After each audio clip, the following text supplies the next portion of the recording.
think it is, yes. And All now we're all live. the all their commercials have been great. The little They're pig that sticks his head out the car with the thing. Whee! Yes, that's a good advertising agency. They should not lose them, definitely. You know they are. And then I told you recently I changed my phone service to T-Mobile. I've Right? been with AT&T forever. I watch TV. T-Mobile is just They're killing it advertising everywhere. I mean, hard. they really are. Hey, did you send me a picture here?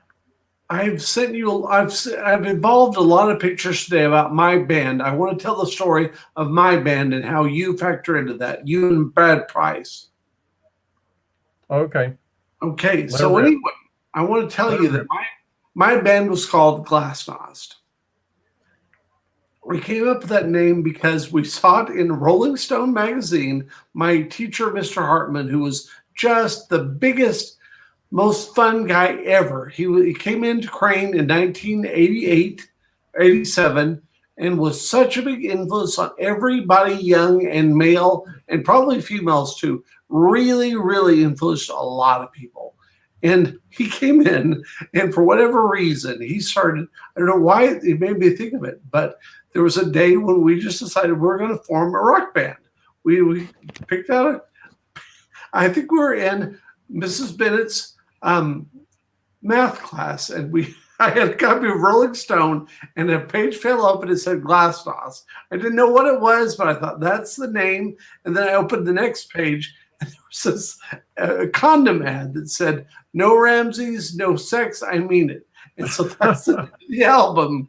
And so because we did this stuff, and we're all so big fans of yours and Brad Price's, I was just such a big fan of both of you guys because you were the cool older kids.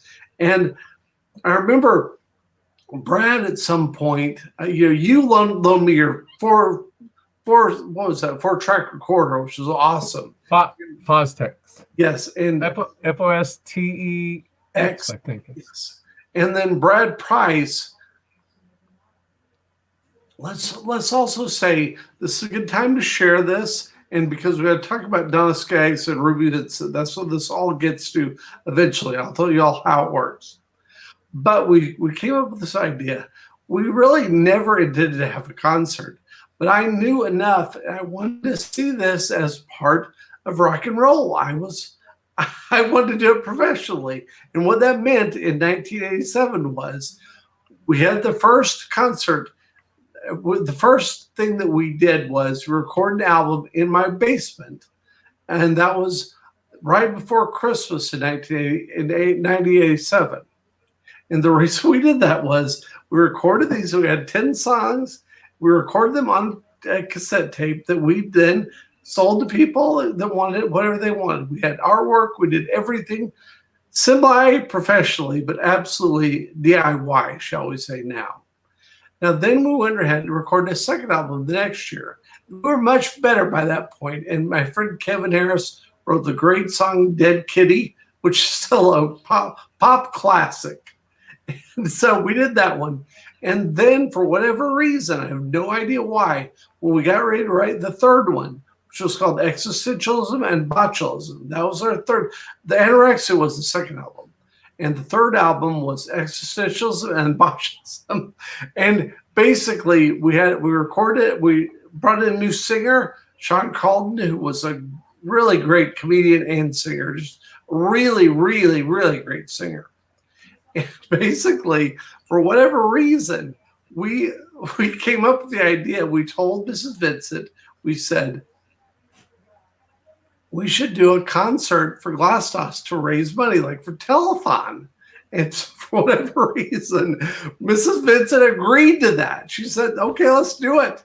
And I never, never, never thought Ruby Vincent, who was always such a great teacher, but she was hard and fast. She wanted you to work, definitely. And so we decided, and we got on the stage in the Crane High School gym, just like my idol Mike Reed, on January 6, 1990, and we had a live show. And we recorded these things. It was flu season as well, and some of the people that were supposed to participate couldn't. And so I got up there. Dusty Revis was going to be our guitarist. He's a good guitarist, but Dusty got suspended from school, and so we couldn't play the concert.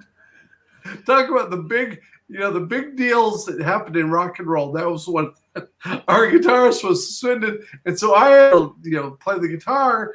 And then we had the best thing ever. We raised all kinds of money. We ended up, I'm always good in these situations because I can always make it sound bigger than it is. And so we got involved and invited to the Easter Seals telethon at some point. And I went on there and just made it sound like it's the biggest rock and roll deal ever. And I just still have to say that all of this is from Mike Reed and Brad Price, and just being so in love with those two guys. Well, we should have a plaque with both our names on it at the gymnasium. And Brad played up there too on that stage.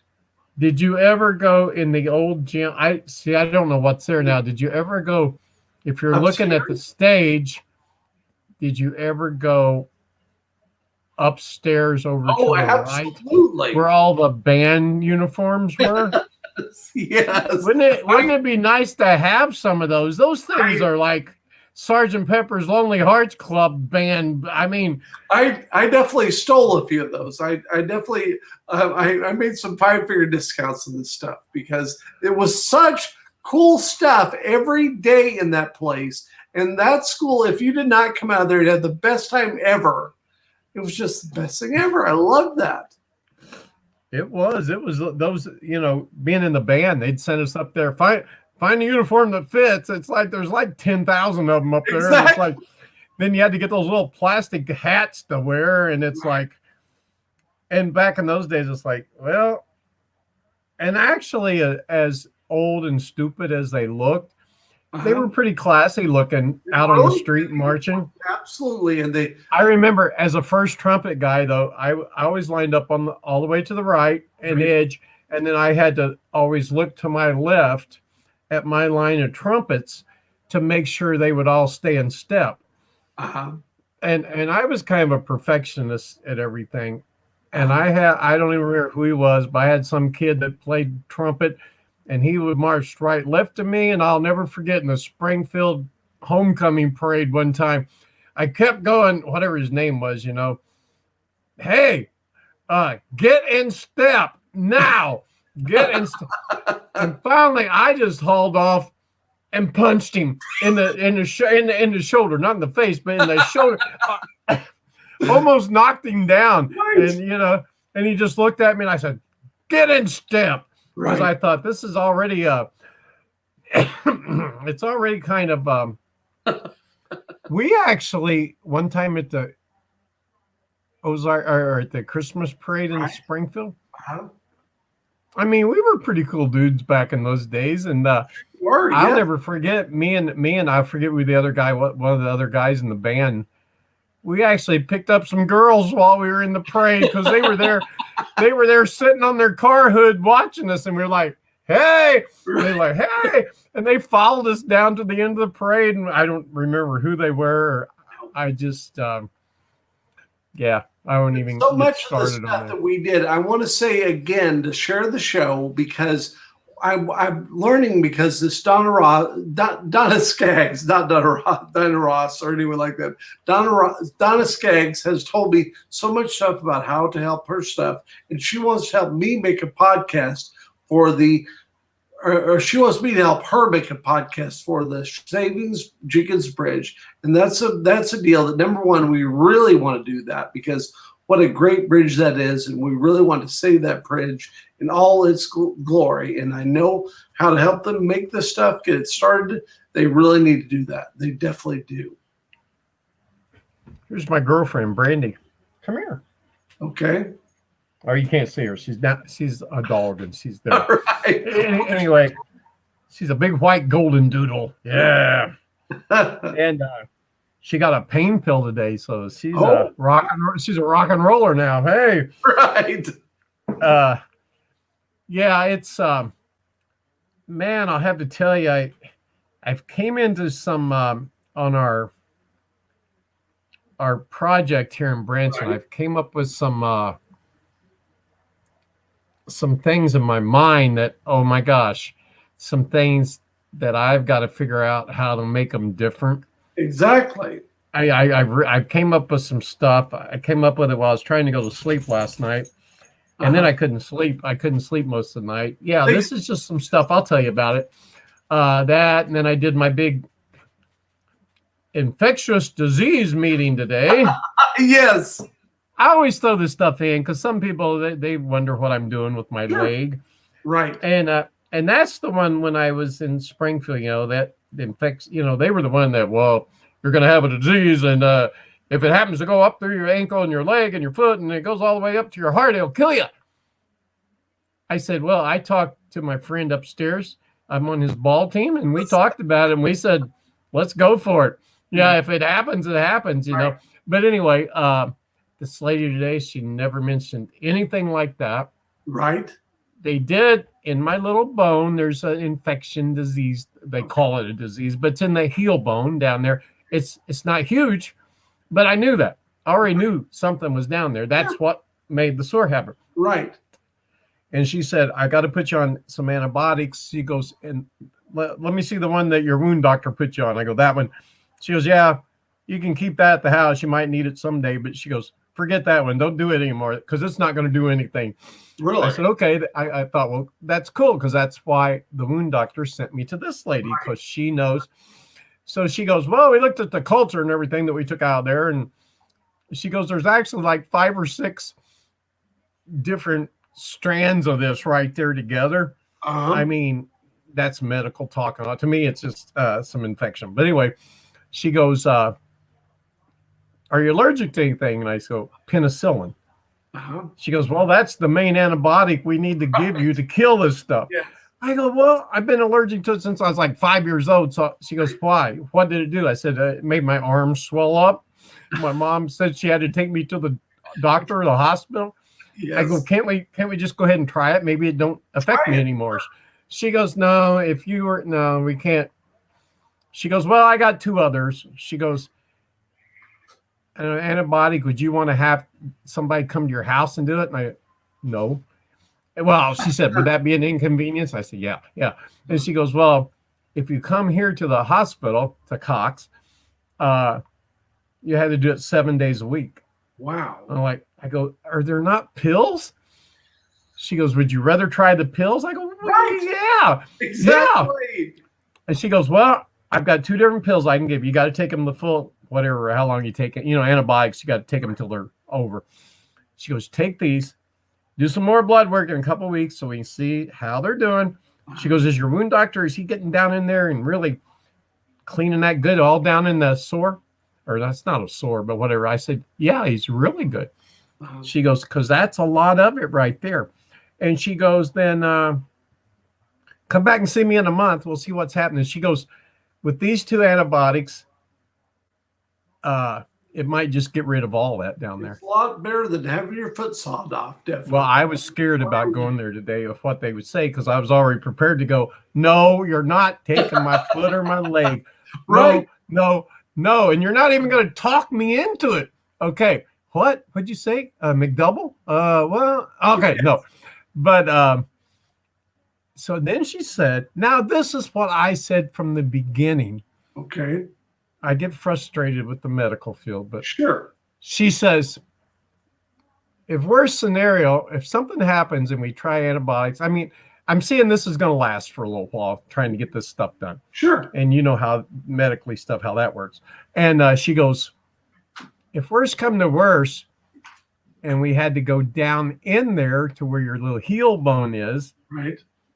And cut out the little piece where the infection thing is. Probably be like cutting like a half of your fingernail. Sure. Wouldn't even be that big. It'd just be something little. Right. And that's where that is. Yes. Now that's been there since September 1 and It hasn't spread. It hadn't done anything, hadn't moved, hadn't started up your leg, nothing. And I said, so basically, if you had to, she goes, well, that's, a surgery thing, but they'd go down in there and they'd pinpoint that little thing and they just cut that out. I go, so your heel would still look normal and your foot would look normal, no? She goes, yeah. And I thought, well, that's a lot better scenario than Yes. taking your leg. But anyway, that's what I went through today. I didn't sleep much all night because I was pretty worried about it. And it's man, I talked to my mom today. Your parents are Right. good people to talk to.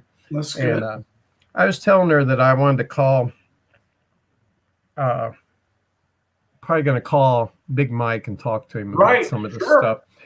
I said, because there's things that have went on that I don't like, but that's not what I want to call him about. I mean, I want to call him about business. Your friend. And a friend in a business. Because friends all the time do weird stuff to each other. I mean, it happens probably more often than people that aren't friends. That's what my friend that works for Chris Angel in Las Vegas, the mind freak. Austin is brilliant, but Austin is like, I stayed just on the outer circle of Chris. He goes, oh, I'm good friends. I go to his house and everything, but he goes, sometimes when things go wrong for a big star, especially, right, he yells and gripes and points the finger at the people closest to him, right, because that's who he's comfortable with. So he said, I just stay right outside that circle, so I'm not like the guys in that circle. I still work for him. I know him really well, but I'm right outside the circle. And he goes, that way I don't catch no crap. And real fast, I don't even know how I got into this, but he told the story one day. He said Chris came flying into his warehouse where they build all the magic tricks. And he was in his, I probably told you this, and he was in his Ferrari. Okay. Chris Angel, he's like, sure. He's peace sign or whatever. Hey, Austin, what's up? Austin goes, man, Chris, man, I hate to tell you, but something's wrong with your Ferrari. Chris is like, huh? Something's wrong with my Ferrari? And Austin says, yeah, I don't know what it is. It might be in the engine. He goes, no, he was in his Lamborghini. That's what it was. He was in the Lamborghini. And he goes, something's wrong with your Lambo. And Chris Angel's like, what? And he goes, I don't know. He goes, it sounds kind of like a Ferrari. Chris Angel's freaking out. What do you mean my Lambo sounds like a Ferrari? No way it doesn't. I mean, I'm like, gee whiz, we're arguing if your car sounds like a Lamborghini or a Ferrari. That's when you know you've made some money. Definitely. Yeah. But anyway, I threw that in there. Your band, now, what was the name of that band? The band was Glasnost. That sounds like something you blow out of your nose or something. Well, the deal it's not. Actually, I mean, the term is it's the Russian independence movement. There's no reason why we found it on a page and decided that was the name of the band. That's how we did it. And then it's kind of one of these things where I want to make sure that I talk about all the crazy things we did, such as we were in, and again, this is another shout out to Nancy Murray, because one day we were in Mr. Hartman's class, and for whatever reason, Mr. Hartman, he asked me and someone else, me and Dave Murray, Nancy's son, he asked us to pick out 2 assignments to write about.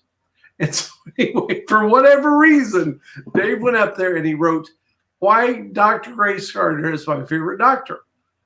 No idea who Dr. Grace Gardner was. We found out that she's an important, amazing figure that Mrs. Vincent knew in Springfield. She was a professor at SMS, and she lived in Aurora. And so we became friends with Dr. Grace, and we had her down and had her on the show. And I had her we wrote a song about Dr. Grace called The Ballad of Dr. Grace. That's just the crazy stuff that we did, totally DIY. And at the same point, one of the coolest things that ever happened to me was I started talking to my friend Ryan Cook. Ryan Cook is the son of his dad was Jim Cook, and the Allen family. It's his. I can't think of his mom's name right at the moment, but anyway. he's a very cool tattoo artist from Little Rock. And anyway, Ryan was a big fan of Glass House because he went to the show and thought we were so cool because we meant the same thing to him that you and Brad meant to me. And I just think that was so cool because he's like one of the most famous tattoo artists in the world.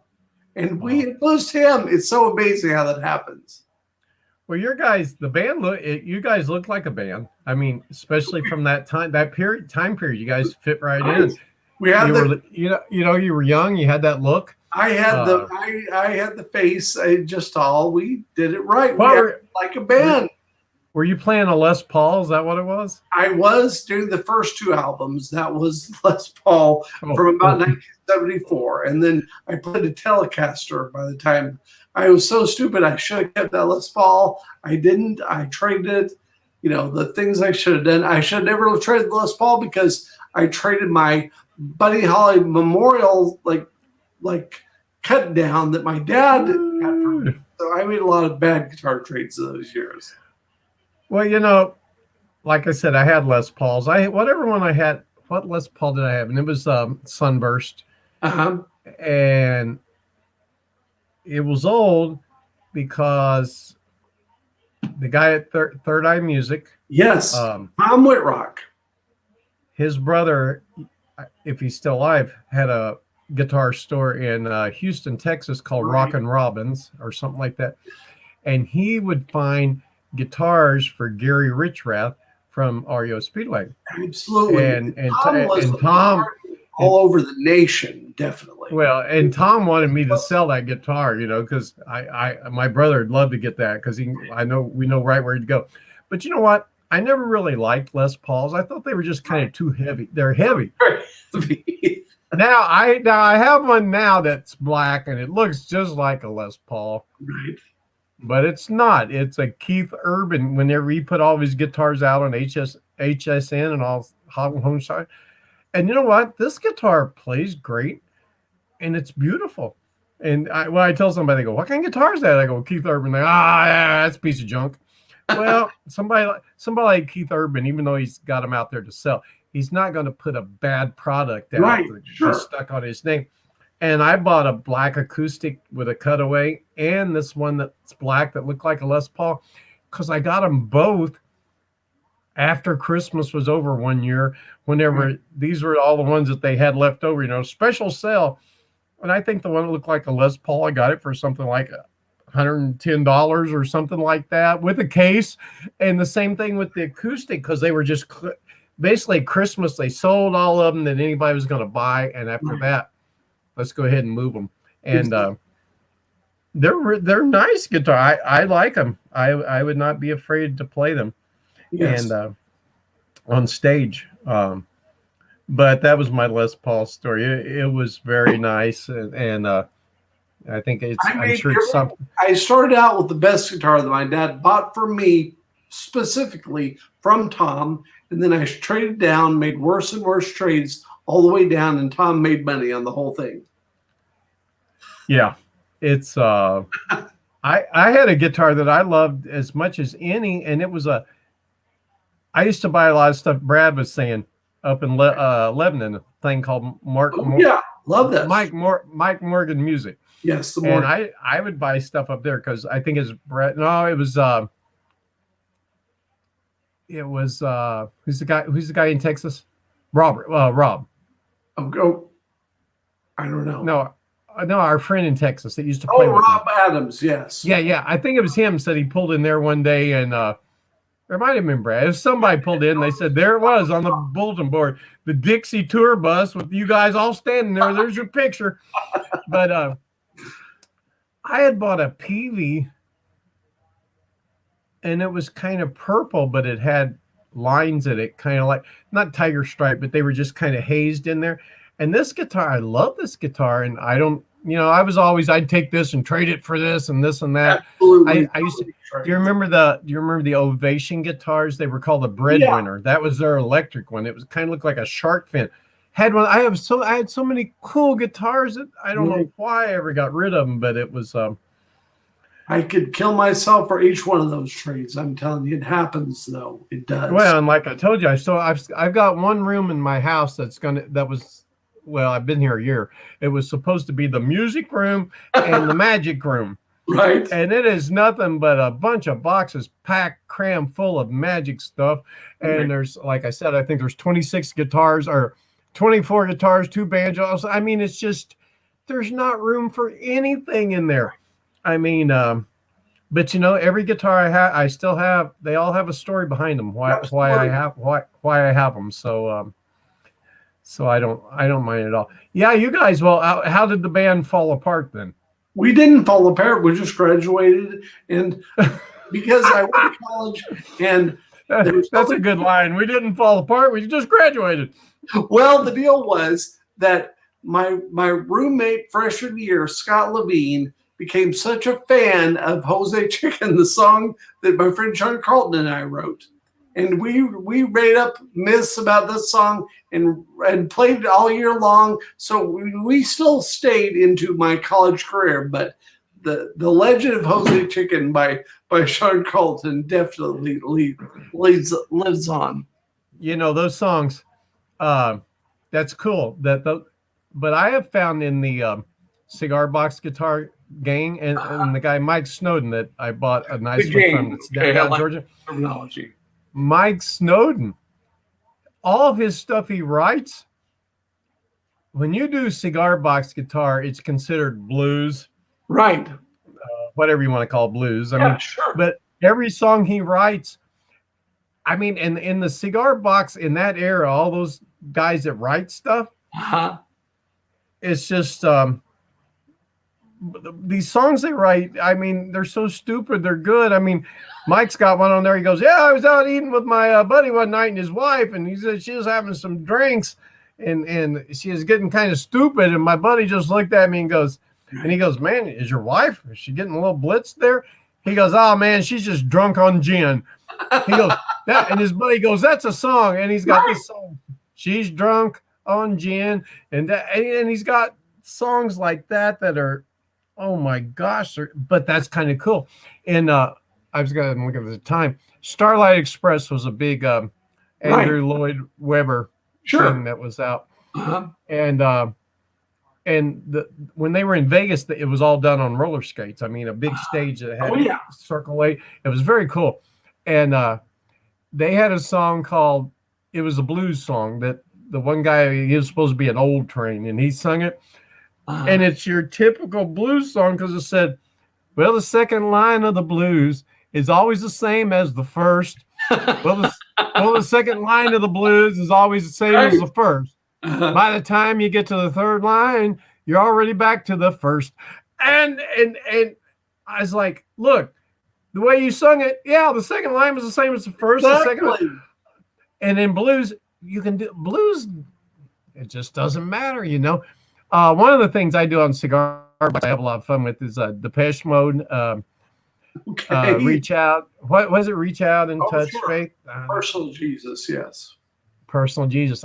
That's just a fun song, and it's that and Running Down a Dream and Cigar Box. You can just pick anything because they don't have a clue what you're doing anyway. But go ahead and talk, man. We've got a few minutes here. I'm telling you, your stuff. We've kind of talked a lot about the stuff. Good time again to mention that Ruby Vincent and Donna Skaggs are trying to save the Jiggins Bridge. Everybody needs to go to that site. They don't even have a site yet, I don't think. They need to learn and get involved in the ability to save the tremendous and historic Jiggins Bridge in Jiggins, Missouri. Okay. Whoa, they're in my seat. Yeah, that's good. On a personal note, I went out by that one theater today. Yes. It's nobody's doing anything to it. It's sitting there. So I'm hoping Janice gets to go look in it. Right.